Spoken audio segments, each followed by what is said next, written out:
เอามาได้พี่น้องเลยเจ้าที่เจ้านำให้น้องเพิ่นบ่มืออื่นนะคืนอะไรแม่นถ้านัดทางสร้างเพิ่นมามื้ออื่นเพิ่นว่าโอเคเพิ่นว่าแต่บ่ฮู้ว่าสิมาได้หรือบ่เมาแล้วล่ะวะโทรไปกินอีกกันวันช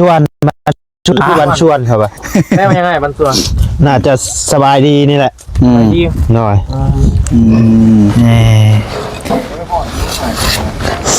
คนเข้ามาหาลายกับบ่มีคนเข้ามาหานี่ตัวใดดีเข้ามาดีอยู่เข้ามาดีอยู่ม่วนบ่สมัยเข้ามาหานี่อยู่ตะกี้คันอยู่คนเดียวเลยก็คำมาเลยก็นอนแล้วบ่โดยเจ้าก็บ่ได้ไปหลินใช้บ่บ่เมื่อไงถามนี่เกิบเจ้าบ่มีบ่มีปลาอีน้องพูดมาขาดแล้วก็ปลาฮัดเลยเกิบขาดเลยโอ้ยพี่น้องเนาะจะใส่เกิบเบอร์หยังบ่ฮู้ซ้ำเอาเลยนำก็สิได้เลยพี่น้องความฝันต่อไปเจ้าอยากได้หยังบัดนี้อยากได้รถเพราะว่าเฮาอยู่ไกลหมู่เด้เวลาเจ็บไข้อีหยังมันก็สบายเล่นมาหามันง่ายเวลามีเวียกมีงานก็เฮาไกลหมู่อยากได้รถบัดนี้เนาะรถจักรนี่เลยจะคือว่าจำเป็นแล้วบ่รถจักรนี่แม่นเพราะว่าเฮาอยู่ไกลหมู่แบบเจ็บไข้อีหยังมันก็มีรถเฮานะสบายนะคือว่าจำเป็นแล้วเนาะต้องได้รถจักรติห้องนอนห้องน้ำนี่เด้ซะก็อยากได้อยู่ห้องน้ำก็อยากได้อยู่เลยว่าอ้ายคิดว่าห้องน้ำนี่จะจำเป็นในห้องน้ำนี่เนาะเลยพอขอโทษน้ำคะแนนเจ็บท้องเจ็บยังเถื่อนี่เด้ซะไปเข่าอยู่ใส่พูนแถวปาวิกเลยอันกลางคืนนี่ยังว่าพอใครยุบกลางคืนนี่ก็ญาตินิกเนาะ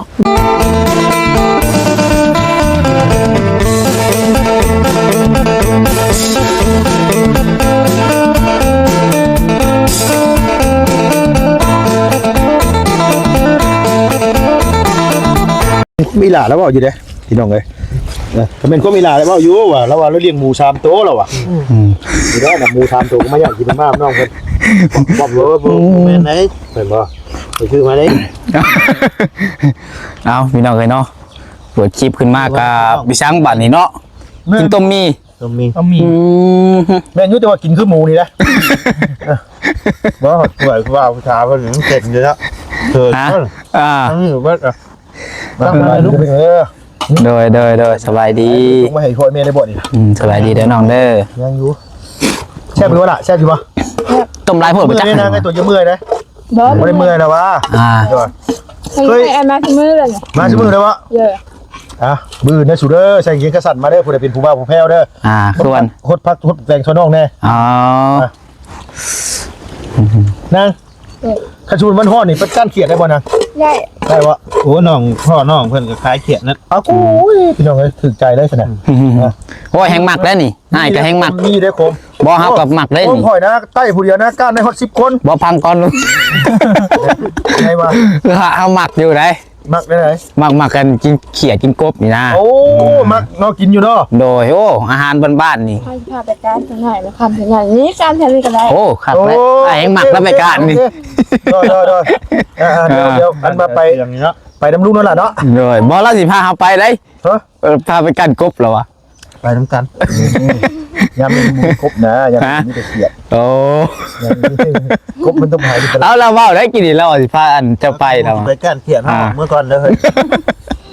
ด้วยนั่นโดนได้การเขียดเข้าออกเมื่อก่อนโดน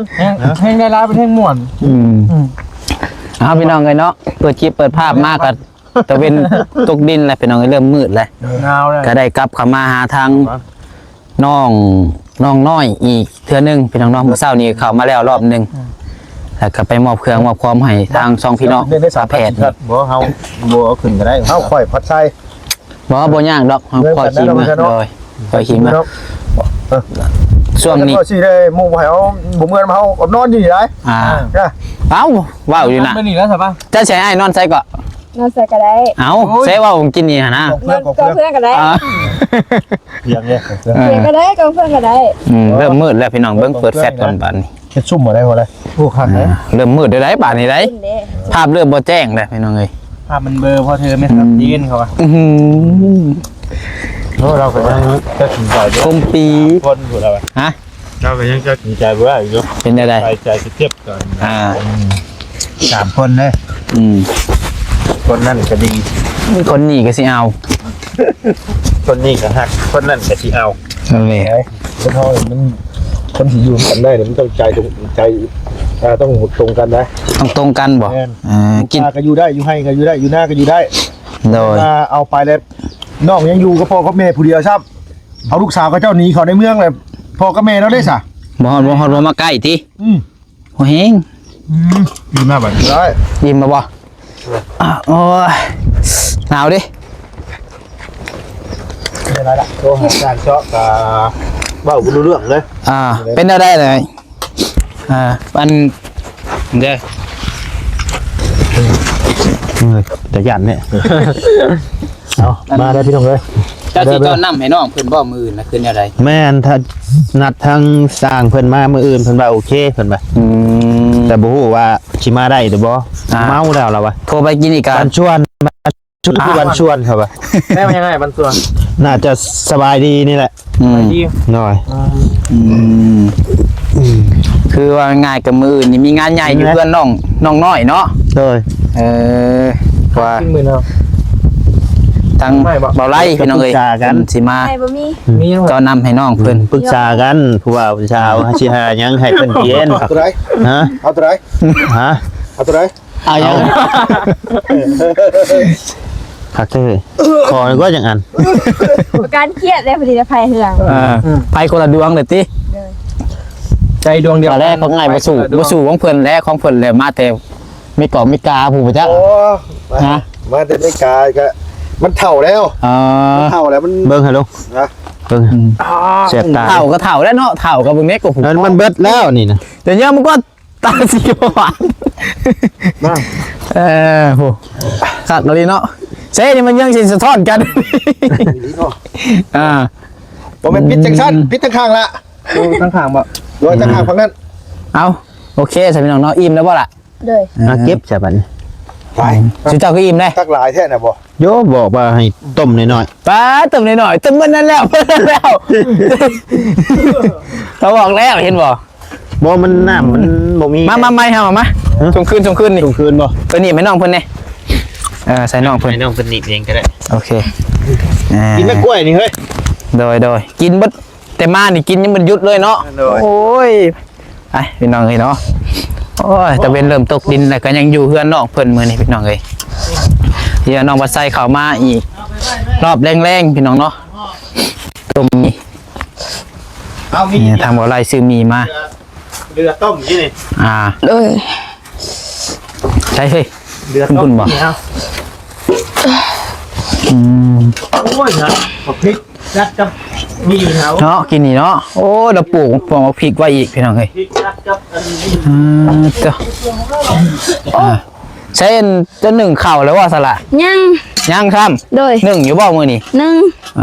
เจ้าบ่หนึ่งกันนะมือ โดย ป้าซะหนึ่งเราแล้วยันวันคำมืดเลยยันวันนอกเพิ่นหิวเข่าพี่น้องเนาะวันหิวดอกยันเมย์หะแล้ว ใช่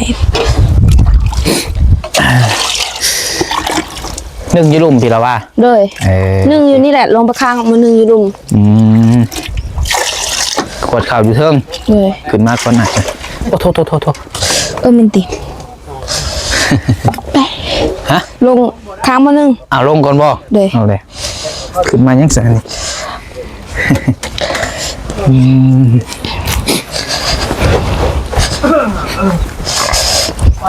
พื้นไฟกับบริมีเนาะไฟฟ้าก็ได้ เลย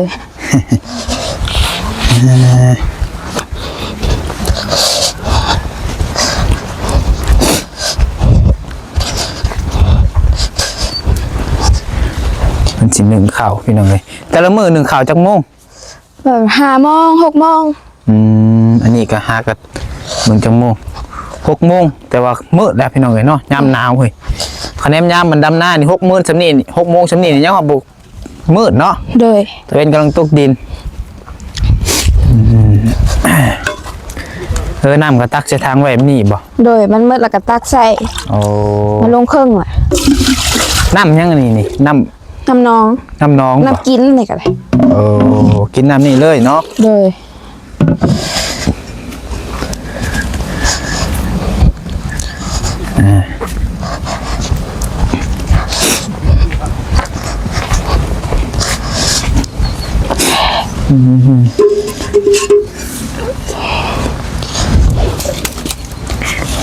ทั้งแม่น้องน้อยเพิ่นสบายดีเด้อแม่เด้อ สบายดีลูกเอ้ย หนาวบ่ หนาวลูกเอ้ย ทิ้งไพ่เนาะ จ้าจ้า อ่ะ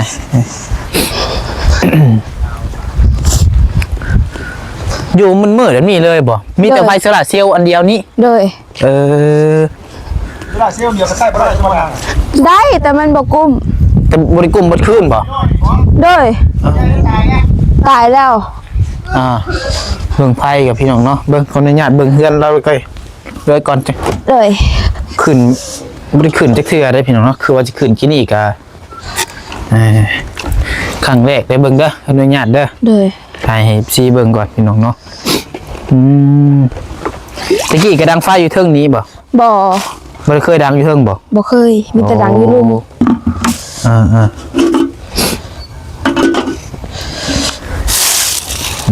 มันอยู่บนนอนเจ้านอนอยู่ใช่ก่อนน้อง พูดฟังพุ่น อยู่พุ่นเลย โดย นอนตากลมพุ่นเลย โดย ไพ่นี่ก็โซล่าร์เซลล์อันเดียวนี้เนาะ โดย หุงมาแต่ทางนี้น้องเอ้ยมาแต่ทางซาน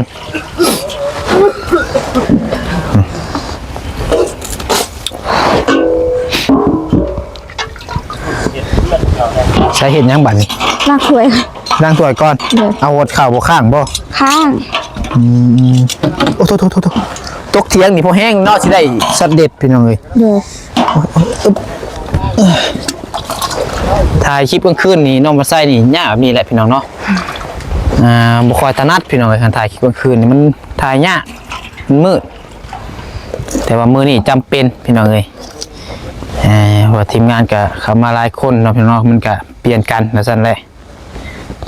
ล้างถ้วยติฉันไล่นี่กันยังหลายอยู่บ่ ยังไงนึง สิเบิดล่ะ โดย ล้างถ้วยกูมีหอดสกอตยาง บ่มี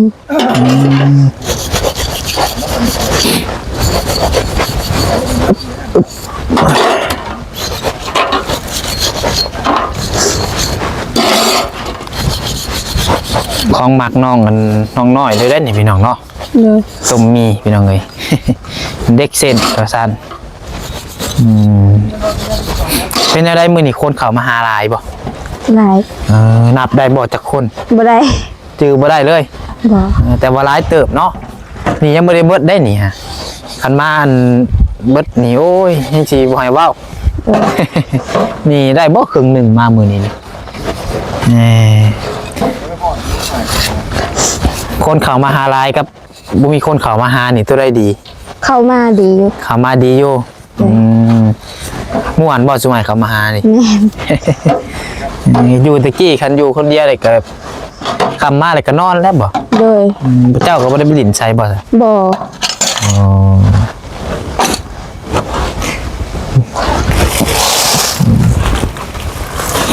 หมู่เที่ยงใกล้ช่างนี่มีอยู่บ่ บ่ บ่มี คำยามน้ำหน้าแล้วมียามมันให้น้ำหน้ายามนี่ก็เจ้าเมื่อบ้านบ่มี ยามนี้เนี่ยยากติ โดย มีแต่เจ้าแล้วทั้งอยู่ทั้งเพื่อนทั้งหน้าเนาะ โดย เพื่อนทั้งหน้าอยู่นี่เลยยังไง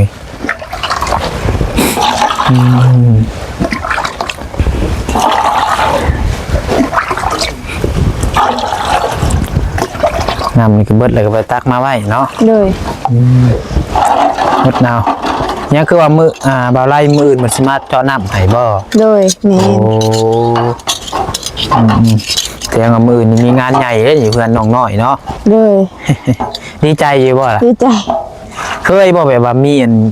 คนมา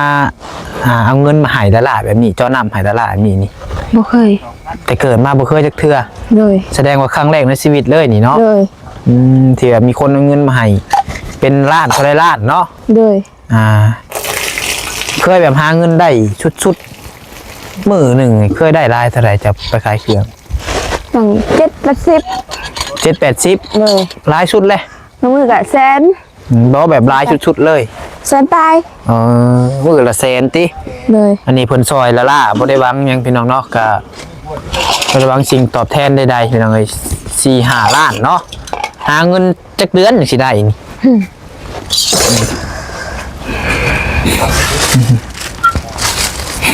ใช่บอลไว้ถ้วยใบบวงถ้วยบวงจะมีจักงานล่ะ เท่านี้แหละ 4-5 ใบนี่ เลย ก็เด็กเป็นนัวได้สะพอมีอยู่บ่ นี่ทำอีกอ่ะ มีเท่านี้ เลย เบิดแล้วบ่จัก เบิดแล้ว เรียบร้อยน้องนี่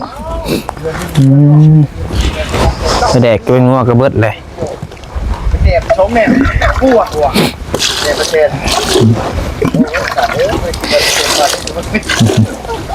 เต็มระบบเลยเต็มระบบ โอเคพวกอาจารย์ก็ตกกันละ หนึ่งข่าวที่ เลย พอได้สะ พอไปเกี่ยวหญ้ายังทันมา ยังบ่มาอยู่ เลย โอ้จังโมงเรามา บ่ฮู้ เรามาเด็กบ่แต่ละมื้อนี่ เลย ไกลบ่เราไปนะเรา พูน พูน แถวแคมน้องเงินน้องซองพุ่น น้องปักซอง เลย โอ้ แบบอยู่หน้ากระเจ้ามีหญ้าแล้วก็ไปเกี่ยวมาไว้น้ำผลตกฉะนั้นก็มาพายแล้วก็มุงกระทุบมันเด้ เราอยู่มันหัว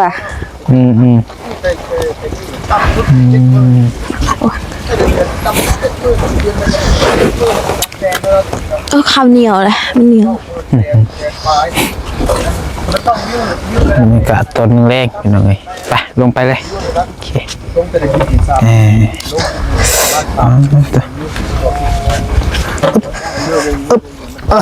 ตัวโอ้ยคำมากพอแห้งมืดเนาะโอ้ยพี่น้องเลย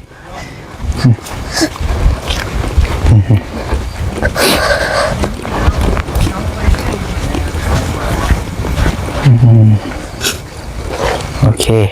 เรียบร้อย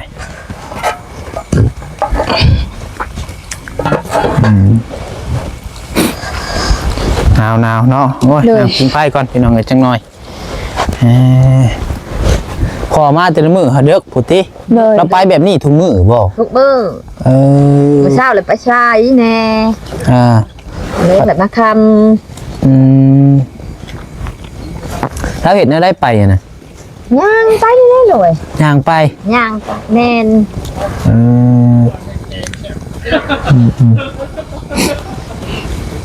ไปทุกมือเนาะเรามีแต่ไปเกี่ยวหญ้านี่บ่เกี่ยวหญ้าแล้วมาไผ่บ่ ไผ่ด้วย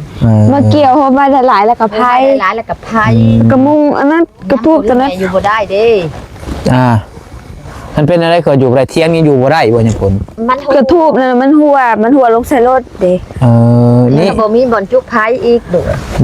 ขยันพ้นแล้วอยู่บ่ได้เลย แม่ เลย เลื่อมตาบ่ จะเป็นเล่นเนาะอดเอาเด้อ เลย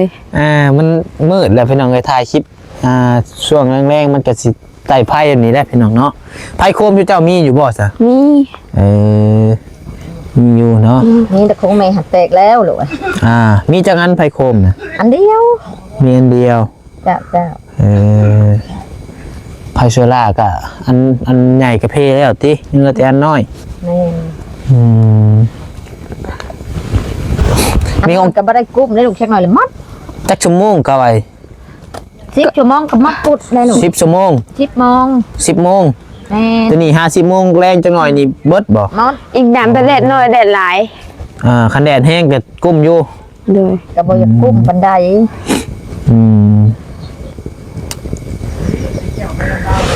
เนาะ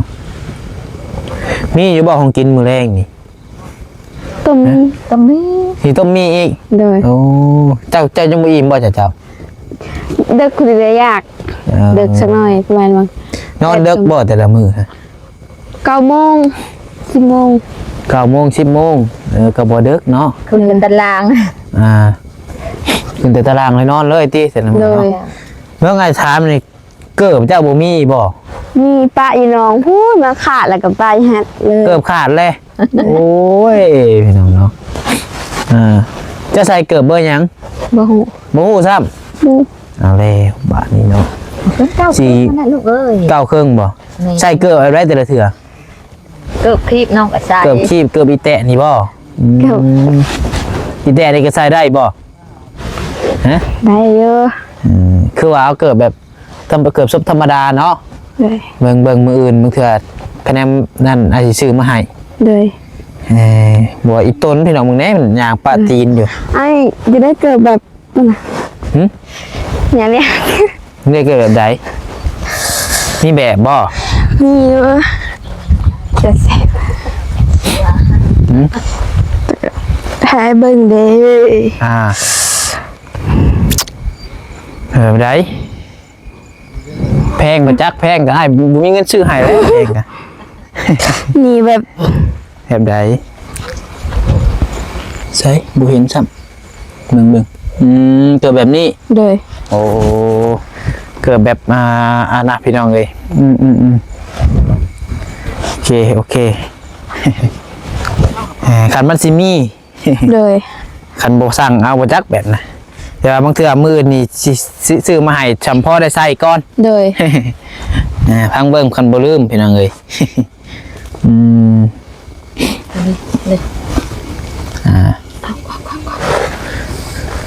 อาบน้ำนี่ก็พออาบน้ำน้องบ่ได้บ่ น้ำห้วย น้ำห้วยบ่อาบน้ เลย ำไกลบ่ห้วยนี่ ไก่พูนลงพูน คำก็ไม่อาบบ่คำนี่ก็ ตักมา แต่เว้น แต่ตั้งมาไว้นี่แต่อาบไปนี้เนาะ เลย อาบอยู่บ่มือนี่ โบขึ้น โบคือกันเอาแล้วหนาวซ้ำติคำเลยเนาะห้องน้ำห้องในกับบ่มีติ โบมี น้ำก็สิได้แหละพี่น้องเอ้ยความฝันต่อไปเจ้าอยากได้หยังบาดนี้ จะได้รถเพราะว่าเฮาอยู่ไก่หมู่เด้เวลาเจ็บไข้อีหยังมันก็สบายเล่นมือหามันง่าย เวลามีเวียกมีงานก็เฮาไก่หมู่ อยากได้รถบัดนี้เนาะรถจักรนี่ เลย จะคือว่าจำเป็นแล้วบ่รถจักรนี่ แม่นเพราะว่าเฮาอยู่ไก่หมู่แบบเจ็บไข้อีหยังมันก็มีรถเฮานะสบายนะ คือว่าจำเป็นแล้วเนาะต้องได้รถจักรติห้องนอนห้องน้ำนี่เด้ซะ ก็อยากได้อยู่ ห้องน้ำก็อยากได้อยู่ เลย เพราะว่าอ้ายคิดว่าห้องน้ำนี่